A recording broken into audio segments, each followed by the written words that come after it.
All right, high confirmation year 2 families. This video is for you because this was everything I was going to talk about at class tonight.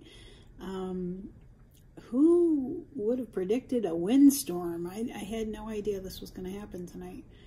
The power went out at 1 o'clock. It never came back on. I stuck around till 4 o'clock and then finally had to head for home so that I could let all of you know that there was no class tonight because we can't have class without power. But I will tell you, from traveling from Queen of Peace to home, there's traffic lights out, there's branches down everywhere. There was even a fire hydrant that water was spewing out all over. So I mean, I'm not sure what happened or why it happened, but all I know is that after that many hours of no power, we obviously weren't going to get it back anytime soon. So I apologize to have to do that because it seems like grade 8 and 9 are always getting hit with some weird thing. So I'm really, feeling frustrated with that. But hence why I'm making this video now. What I'm going to go over in this video is the confirmation year 2 retreat agenda. What's going to happen, because that's 2 weeks from today, and I want to make sure you all know exactly what to expect and what the lay of the day looks like. I'm including the confirmation retreat agenda, and you're getting a photograph of the one printed schedule that I was able to get before the power went out. I didn't even save it on my computer yet, so that's why you're getting a photograph of the one and only physical copy I have of this. So hopefully tomorrow I'll be able to recover it, but thank goodness God had mercy on me that I got this one. So here's what we're going to be doing that day, okay? So remember, it's Saturday, March 19th. It's from 10 to potentially 3, and I'll explain more about that in a moment. But the biggest thing to remember is that it is not at St. Anne's. We have moved it to Queen of Peace. And the reason for that is that we needed more space to spread everybody out, because we are going to have lunch in the gathering space, okay?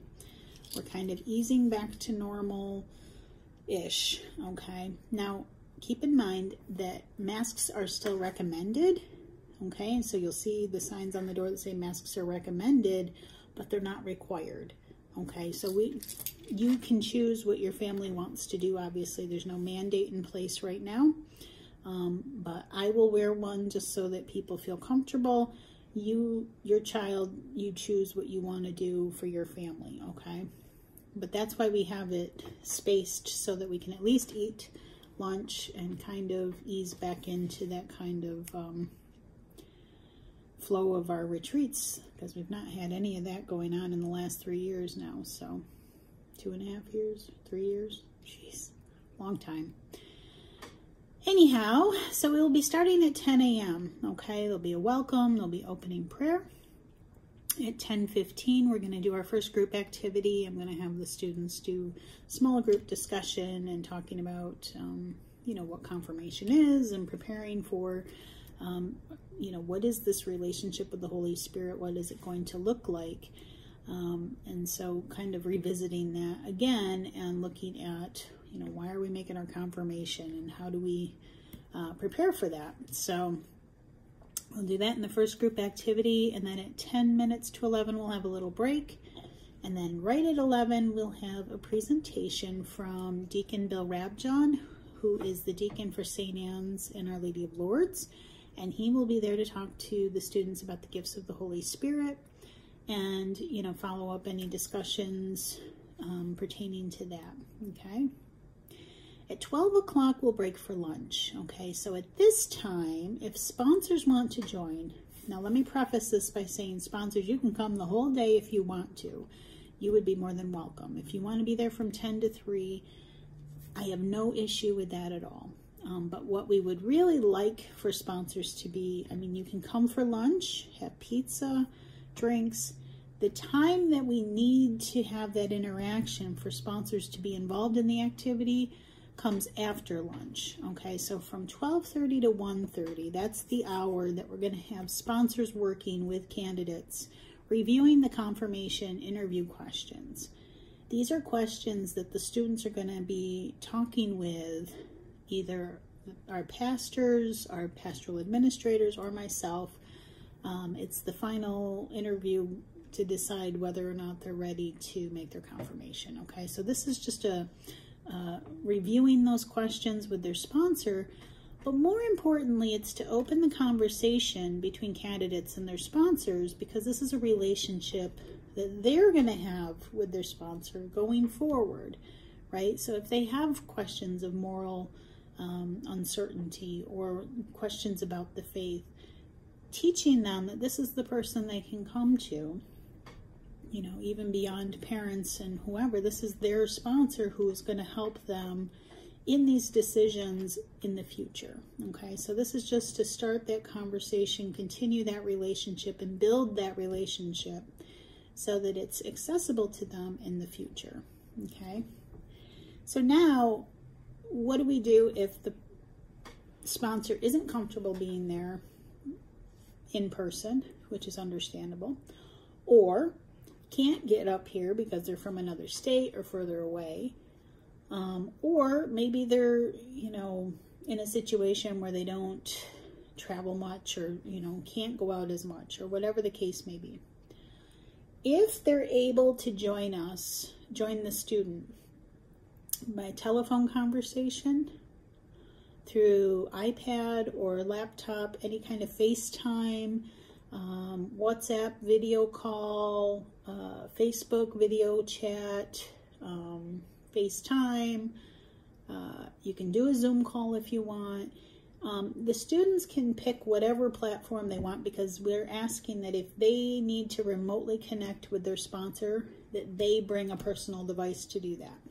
So they would bring their own cell phone, their own iPad, their own laptop, whatever they use, and we would give them the Wi-Fi password, and they could connect with their sponsor at the time that we're going to be talking about the review questions. So the only thing, then you'll see it down in the agenda, is that the digital copy of those questions are on the newsletter, okay, with those list of the digital paperwork for year 2. You can send them those questions ahead of time, and the students will just call from their phone or FaceTime from their own, you know, phone, iPad device, and just go over those questions with each other. All right, that's all that is. So we're not going to set up a special Zoom for that, because I'd have to do, you can't Zoom that many people in a room at the same time, because we have, that's why for our Zoom classes, we have to have 5 different Zooms, Zoom logins and accounts, because if they're on the same account, it doesn't work if they're all in the same room.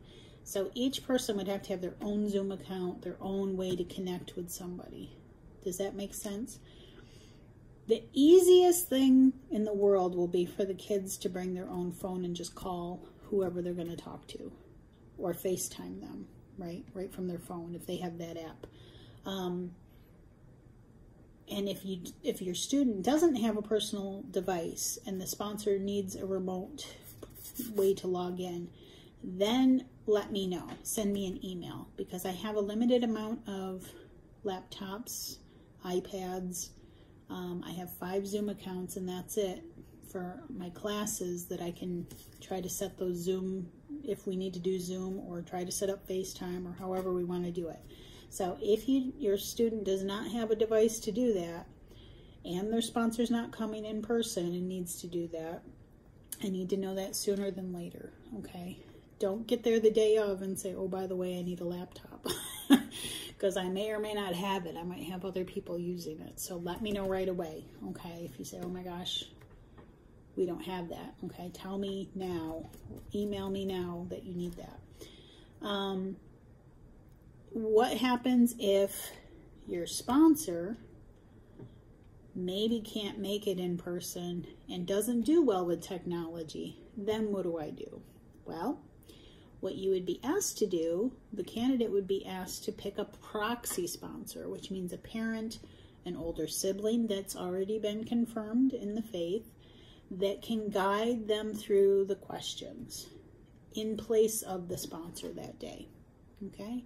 So that's a very easy, just, you know, parents, if you can fill in, or older siblings or aunt or somebody else that's a confirmed Catholic that can come in and fill in and help guide that candidate through answering those questions and, you know, having those discussions and what they mean. Okay, so that's what all that is. If you still are unclear about how that works, then send me an email. Okay, if you can't even find a proxy sponsor, then we'll see if I can come up with somebody that could fill in and help out. All right. So that's that portion. So once we conclude with the interview questions and the follow-up discussions between sponsors and candidates, then we'll take a little break. Let me just double check my agenda here to make sure I'm telling you the right thing. Yes, then we take a little break, and then at 1:30, we're going to do a final meditation discussion. And we're going to do an examination of conscience, because my hope is that we will go to confession from 2 to 3. Obviously, it's not going to take the whole hour, but we're going to try to give that last hour of the retreat to be the time that people can go to confession if they want to. All right. In full disclosure, I'm still trying to schedule priests to fill in that time to help me with that. I assume that I'm going to be able to pull that off. If for some reason I can't in the next 2 weeks, I will let you know, and we will have a separate time that we will do confessions. But I'm hopeful that I can have somebody there to do that. I'm almost 90% sure that we're going to be fine. So I had hoped to have that information confirmed before tonight, no pun intended, but that's okay. We're working on it. So just anticipate that. Now, why is confession important before confirmation? Well, confession's good before any reception of any sacrament, right? We want to make sure we have a clean slate and be ready to receive, meet God in that, place of grace in these sacraments. So it is important. And yes, the kids have told me that many of them have not been to confession since they made their first confession.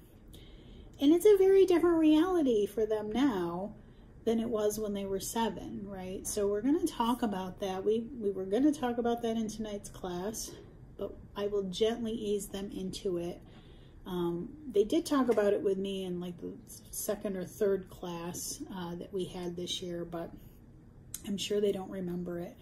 But maybe just be preparing them, that this is something that we should do, that it's not only a tradition, but it's something that we really should be doing because we want to make sure that we're ready to receive this beautiful sacrament, okay? And that it is a positive experience, and it's something that we're going to talk about together at the retreat, and, hopefully put their fears aside and to be able to appreciate it for what it is, which is something very beautiful. It's a beautiful relationship to not only the sacrament, but to, just really advance their relationship with Christ. So I'm really excited for them to try it again in their older years and see how they do.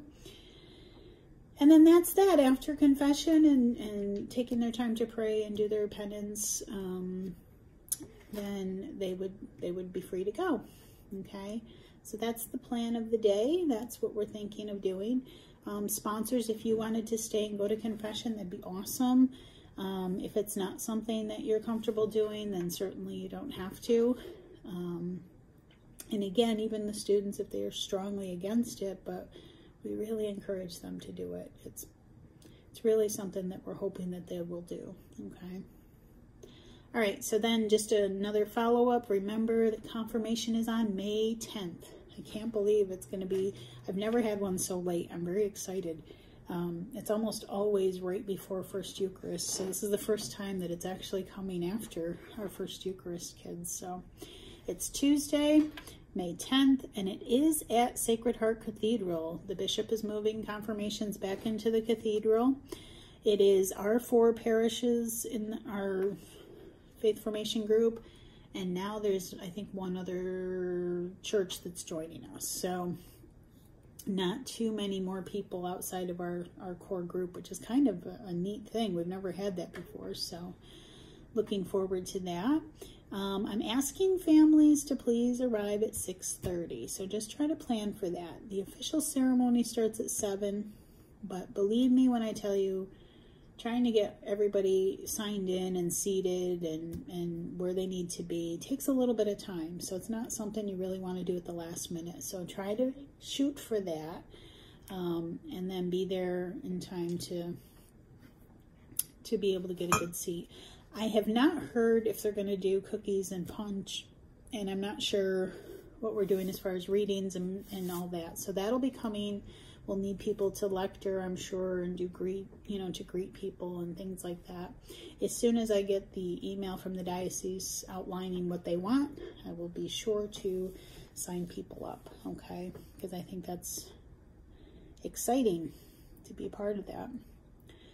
Okay, so that's all that I have on this, and I hope that this is a clear enough video that it answers any questions you might have. But if you do have further questions, if there's something I haven't addressed here, by all means send me an email. I did get a lot of emails this past week that I have not responded to yet. I was hoping to do that today. Didn't have the power, literally the power to do it. But tomorrow I will get on that. So if you did ask me questions already, I'm not trying to ignore you. I just haven't gotten to them yet, but I will. Okay, so that's all I have, families. I wish you all a wonderful evening. Hopefully you stayed in and stayed safe, and we will see you in 2 weeks at the retreat. Take care, everyone. God bless.